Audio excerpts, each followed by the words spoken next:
جمعیت علماء اسلام گھارو ضلع ٹھٹہ کے زیر اہتمام منعقدہ ختم نبوت کانفرنس سے خطاب کرتے ہوئے جمعیت علماء اسلام صوبہ سندھ کے سیکریٹری جنرل علامہ راشد محمود سمرو نے کہا ہے کہ عالمی قوتوں اور ان کے ایجنٹوں کی کوششیں ہیں کہ اسلام مسجد مدرسہ کو گھر کی چار دیواری تک محدود رکھا جائے، ملکی نظام میں اسلام کا دخل نہ ہو، نظام باطل کا مسلط ہو رہے۔ اسی وجہ سے مسلمان نے اسلام کے نظام کو چھوڑ دیا ہے۔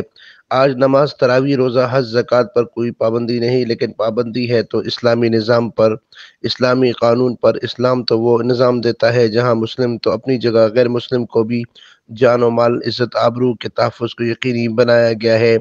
جمعیت علماء اسلام آج بھی بڑے زور و شور سے صرف دیوبندیوں، بریلیوں، سنی، شیعہ کے حقوق کی بات نہیں کرتی، بلکہ یہاں رہنے والے اقلیتوں کی بھی حقوق کی جنگ لڑ رہی ہے۔ انہوں نے کہا کہ مدینہ کی ریاست کا خوبصورت نعرہ دے کر عمران خان نے قوم کو بیوقوف بنایا اور ملک کو تباہ کر دیا۔ سندھ میں بھی آج ناانصافی، ظلم و جبر کا بازار گرم ہے۔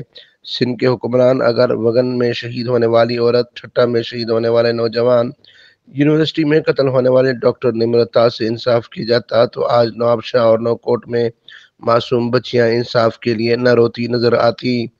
آج اگر ان سب واقعات میں ملوث افراد کو سندھ کی حکومت اپنی صفوں میں پناہ نہ دیتی تو یہ واقعات رونما نہیں ہوتے۔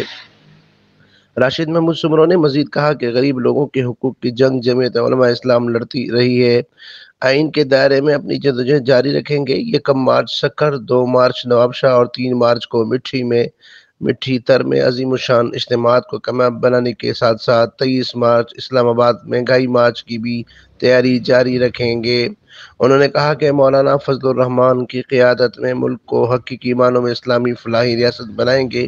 ختم نبوت کانفرنس سے شیخ الحدیث حضرت مولانا محمد صالح الحداد، مولانا سید اسماعیل شاہ کاظمی، مولانا عبدالوہاب بلوچ، مولانا اعجاز مصطفیٰ، مولانا فضل اللہ فیاض، مولانا سلیم عاطف چانڈیو، مولانا شکیل چانڈیو و دیگر عہدیداران و ذمہ داران نے بھی خطاب کیا۔